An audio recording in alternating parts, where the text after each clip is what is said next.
Muy buenas tardes tengan todos, hermanos, hermanas, amigos, amigas.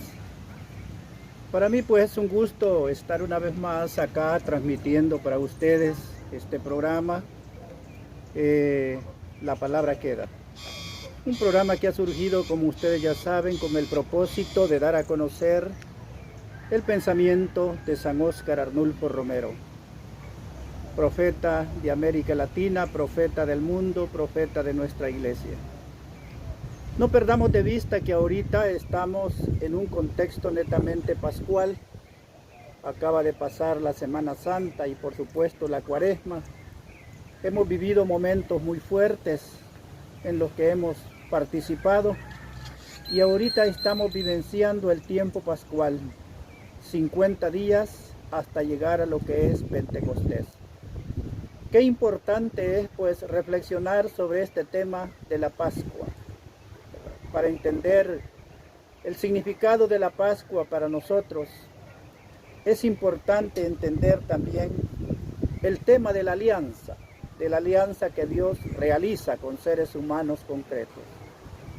Cuando nosotros recorremos las páginas de la Biblia, de la palabra de Dios, nos vamos a encontrar con muchos pactos o alianzas que Dios hace con su pueblo, a la manera como ellos lo acostumbraban a hacer, de acuerdo a su cultura. Y es importante saber que para entender lo que es la Pascua hay que entender lo que es la alianza. Y empezaríamos por hablar de lo que es la antigua alianza, antiguo pacto que Dios hace con el hombre y cuyas bases las encontramos en los 10 mandamientos, en las 10 tablas, en los elementos que se encuentran en los 10 mandamientos de la ley de Dios, ¿verdad?, que tenía el pueblo de Israel. Y qué importante es saber cómo Dios se ha venido manifestando a través de la historia, realizando estas alianzas. San Óscar Romero, en una de las homilías precisamente que la pronunció el 14 de abril del 79, en una vigilia pascual, nos da una idea muy importante y nos dice: en la Pascua nace el pueblo de la nueva alianza. O sea, la nueva alianza es la que estamos viviendo hoy, en la persona de Cristo. En la Pascua nace, dice Monseñor, el pueblo de la nueva alianza. Esto significa pues que hubo otra alianza u otras alianzas y que tienen un núcleo de fe. O sea, un algo en que fielmente el pueblo de Dios creía que Dios se había manifestado. Y ese gran acontecimiento fue la salida de Egipto, el paso por el mar a la liberación rumbo a la tierra prometida.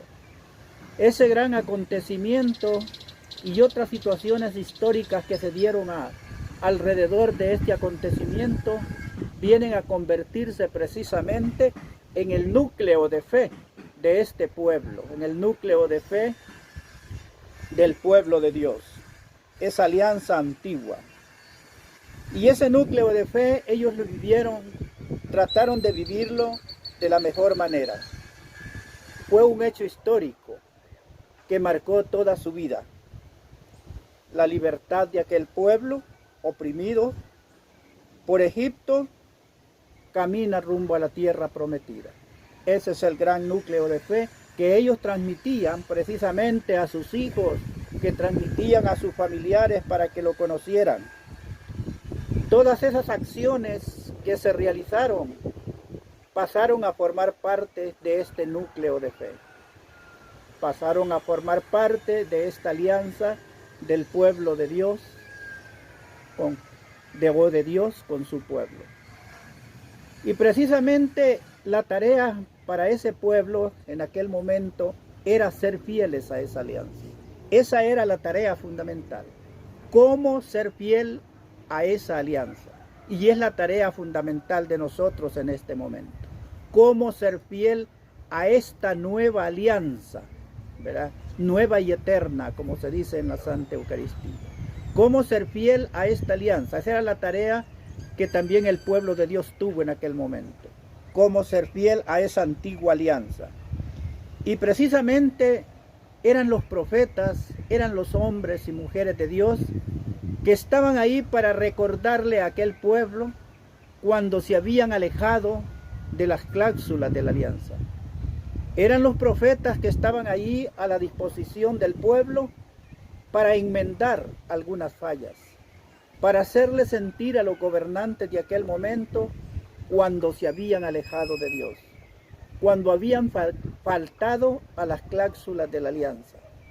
Y allí estaban los profetas corriendo todos los riesgos del caso, porque no siempre los profetas fueron escuchados. Normalmente casi la mayoría de reyes del pueblo de Israel, del pueblo de Dios, fallaron a esta alianza. Se pueden contar 2 reyes quizá que fueron fieles a esta alianza. De ahí la mayoría pues fallaron. De una u otra forma no fueron fieles a esta alianza. Y precisamente por eso es que los profetas hacían sentir, ¿verdad?, al que gobernaba cuando estaba fallando a la alianza. Cuando habían pasado desapercibido el núcleo de fe, cuando habían pasado desapercibido pues que habían sido liberados de la opresión egipcia, de la opresión de otros pueblos, cuando habían sido maltratados y habían sido liberados. Y esto pues iba quedando en el olvido, y por eso había que estar renovando constantemente esa alianza con Dios. Y era importante que el pueblo de Dios reflexionara. Era importante que el pueblo de Dios actualizara ese núcleo de fe. Ese núcleo de fe, esa liberación, ese acontecimiento histórico, esa promesa de ser fiel a Dios, esa vivencia de la antigua Pascua, era necesario constantemente estarla reflexionando. Era necesario estarla actualizando. Era necesario estar a la altura de sus exigencias. Y el pueblo de Dios, formado también por seres humanos como hoy, llevaba esa lucha tesonera por estar siendo fiel a ese pueblo de Dios, por estar actualizando las cláusulas de la alianza, para saber si era cierto que todo andaba bien. Y allí aparecían los profetas para denunciar o para llevar esperanza muchas veces, pero todo iba encaminado a la fidelidad que se debía tener a la alianza hecha con Dios. Así eran las cosas en el Antiguo Testamento. El Dios de Israel tiene que ver con las personas. Y esa es una de las características del Dios de Israel, de nuestro Dios, digámoslo así. Es bien diferente del Dios de otros pueblos o de los dioses que tenían otros pueblos. Eran dioses que se prestaban para ser manipulables por el ser humano. Y el ser humano intentaba manipularlos a su antojo. En cambio, el Dios de Israel no es manipulable. O al menos así tiene que ser. Y así tenemos que entenderlo nosotros. Los dioses, los ídolos, sin embargo, eran manipulables. Entonces el Dios de Israel, en cambio, tenía que ver con los seres humanos. Tenía que ver con las personas. No estaba vinculado, ¿verdad?, a las fuerzas naturales, a las cuales se le atribuían nombres concretos y se les consideraba dioses. Entonces, el Dios de Israel es diferente. Es un Dios personal, es un Dios en la historia, y así lo entendieron los israelitas. Y es importante entender este antecedente de la Pascua, porque Pascua quiere decir paso, el paso de Dios, el paso de una vida antigua, vieja, obsoleta, deteriorada, a una vida diferente. La salida de Egipto marcó para ellos precisamente, ¿verdad?, una nueva vida en muchos aspectos, una nueva relación con Dios, una nueva relación con los seres humanos, un modo real y mejor de entender a Dios. Unas ideas pues que que deben llevarnos a nosotros también a entender la resurrección tal como la celebramos nosotros. Precisamente nosotros estamos en un ambiente de Pascua, en un ambiente de resurrección. Estamos viviendo en este momento en el contexto de la nueva alianza eterna, nueva y eterna en Cristo Jesús. Precisamente con el acontecimiento pascual en la cena del Señor que celebró, allí quedó inaugurada la nueva Pascua, la nueva alianza eterna con el Dios de la vida en la persona de nuestro Señor Jesucristo. Y por eso San Óscar dice, en la Pascua nace el pueblo de la nueva alianza. Y ciertamente que así es. En la Pascua nace el pueblo de la nueva alianza. Y la resurrección, dice San Óscar, es sello y clave de la nueva alianza. La resurrección de nuestro Señor Jesucristo. La resurrección es un acontecimiento, hermanos y hermanas, que viene a marcar pues la vida de nosotros los cristianos. Si no hubiese habido resurrección de nuestro Señor, todo lo que nosotros hacemos en la iglesia no tendría ningún sentido. Todo nuestro actuar en la iglesia no tendría ningún sentido. La Santa Eucaristía no tendríamos por qué celebrarla, porque precisamente es el misterio pascual el que celebramos ahí. Si Cristo no hubiese resucitado, nosotros tendríamos perdida la esperanza. No habría esperanza para nosotros. Pero si Cristo resucitó, sí hay esperanza. La resurrección, dice San Óscar, es sello y clave de la nueva alianza. O sea que si no hubiese habido resurrección, no hubiese habido una nueva alianza. Y esa nueva alianza es la que nos hace cantar, es la que nos hace evangelizar, es la que nos hace anunciar la buena nueva, porque la buena nueva, el anuncio de la buena nueva consiste en eso precisamente. Consiste en anunciar que Cristo ha resucitado, que Cristo vive, que Cristo está entre nosotros. Es clave de la nueva alianza. Qué interesante las palabras de San Óscar Romero. O sea que la resurrección es clave de toda la revelación de Dios. Es clave, óigase bien, de toda la revelación de Dios. La palabra dabar es una palabra hebrea que significa palabra, valga la redundancia. Pero tiene una connotación precisamente muy fuerte, una carga semántica o significativa muy fuerte, más fuerte que en español, porque nos da la idea de una energía que quiere proyectarse, que quiere manifestarse, que quiere darse a conocer. Si nos dice el escritor René Latourelle, hablando de esta palabra, la palabra, o sea, dabar es palabra en hebreo, lo que nosotros podríamos decir logos, ¿verdad? En lengua griega, lo que podríamos decir verbum en latín. Entonces Dios quiere darse a conocer. Hay un designio salvífico. Y la resurrección, hermanos, es el culmen de todo eso. Es el culmen de todo lo que se vivió en el Antiguo Testamento. Es el culmen de toda la alianza y las alianzas del Antiguo Testamento.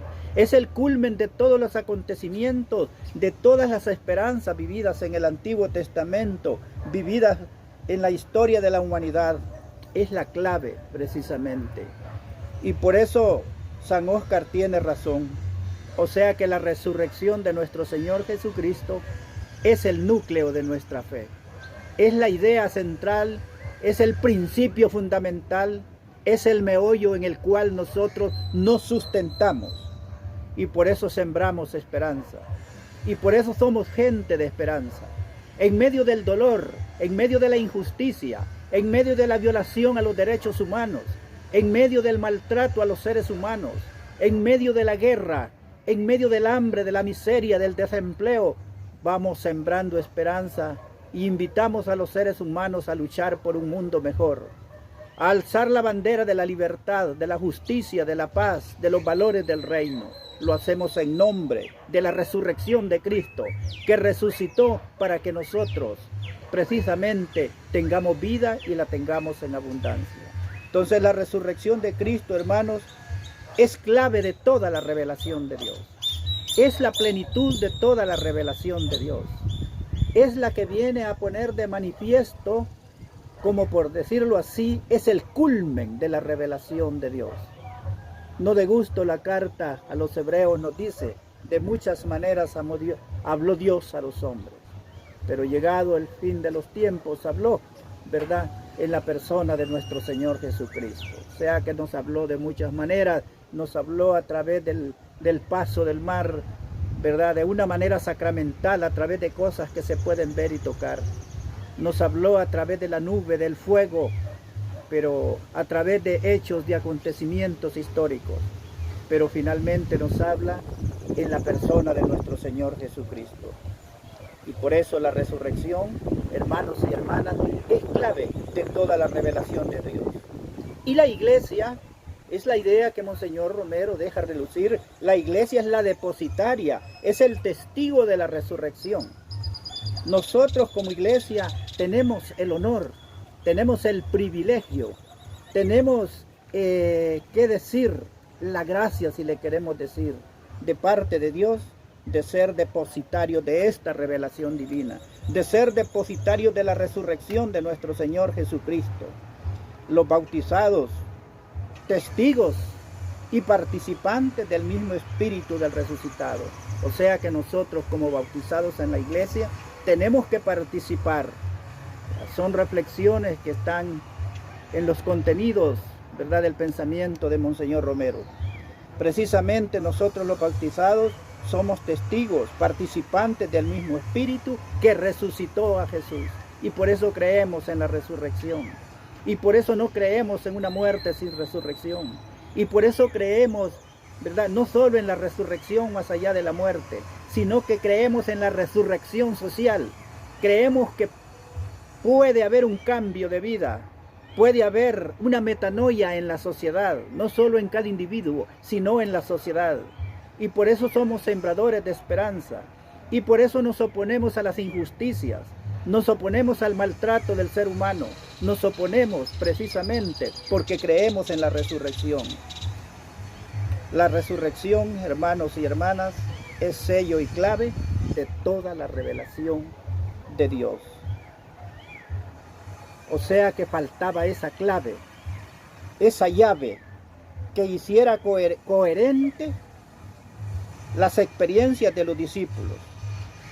Es decir, cómo explicar los milagros de Jesús, cómo explicar la doctrina, la enseñanza de Jesús, cómo explicar la conducta histórica de Jesús, cómo explicarla.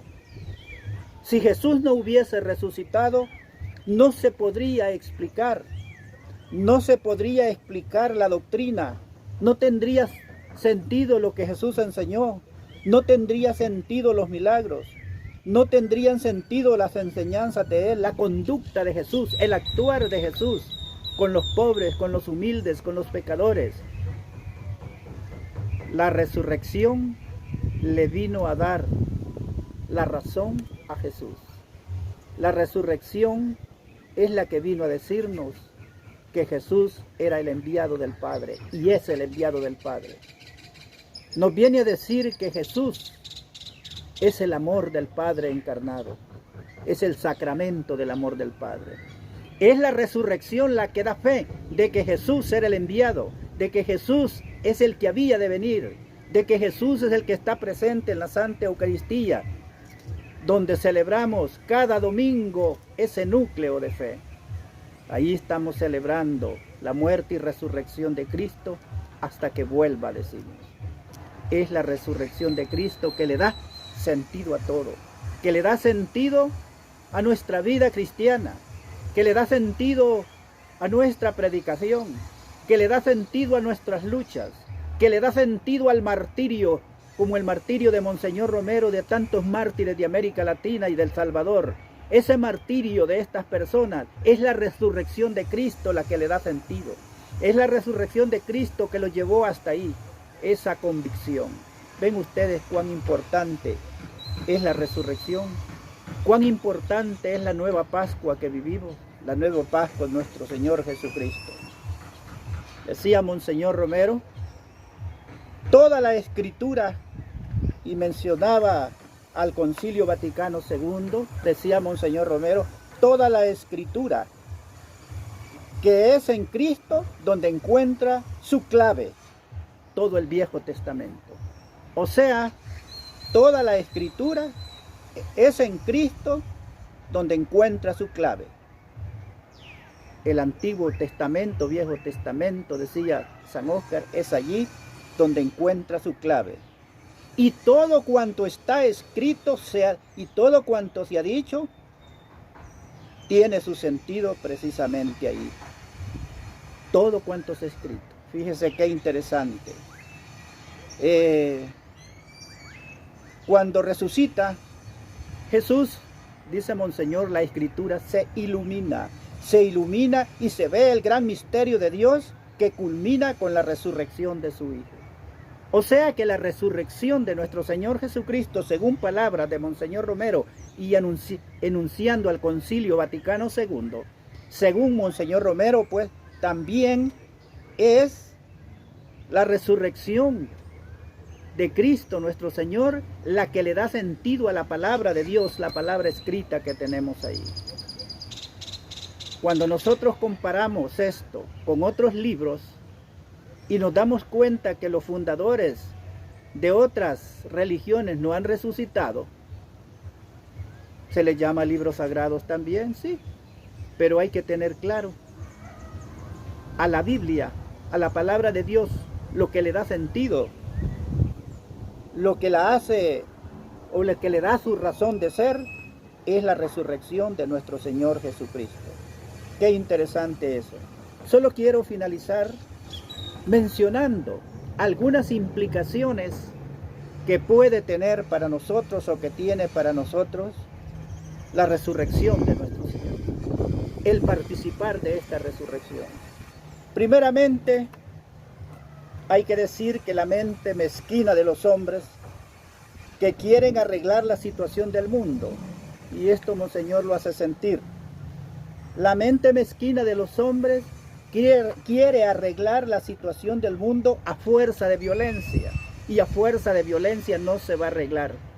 Yo le garantizo que dentro de muchos años Rusia no va a ser menos libre que hoy, o ni menos esclava que hoy, puede estar hasta peor, porque la guerra no resuelve el problema. Es la mezquindad de los hombres que quieren arreglar la situación a pura fuerza. Y me atrevo a decirlo con seguridad que dentro de 10, 15 años la cosa puede estar hasta peor, porque la violencia no resuelve nada. Las liberaciones humanas sin Cristo no son completas y hasta pueden ser dañinas, dice San Óscar Romero. Fíjese qué interesante. Las liberaciones sin Cristo no son completas y hasta pueden ser dañinas. Interesante. Pueden ser dañinas y son dañinas. Pensemos por un momento, hermanos, ¿verdad?, en estas palabras de Monseñor Romero. Por eso no hay liberación social que pueda realizarse plenamente sin la ayuda de Dios, sin la presencia de Dios.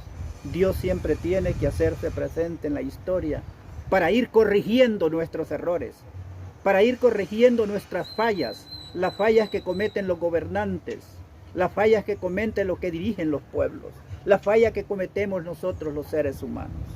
Finalizo con esta breve expresión de Monseñor Romero al referirse a la fe. De cuando en cuando vamos a leer al final un párrafo de Monseñor para que nosotros lo reflexionemos allí en nuestro hogar. Y dice así: la fe no solamente consiste en creer con la cabeza, sino en entregarse con el corazón y con la vida. Esto lo dijo en la homilía del 7 de enero de 1979. Les queda de reflexión para que meditemos profundamente en las palabras de San Óscar Romero. Un gusto haber compartido con ustedes esta tarde, esperando pues que esta reflexión ustedes la enriquezcan con sus propias reflexiones. Y eso pues nos ayuda a crecer juntos. Alabado sea nuestro Señor Jesucristo, por siempre sea alabado.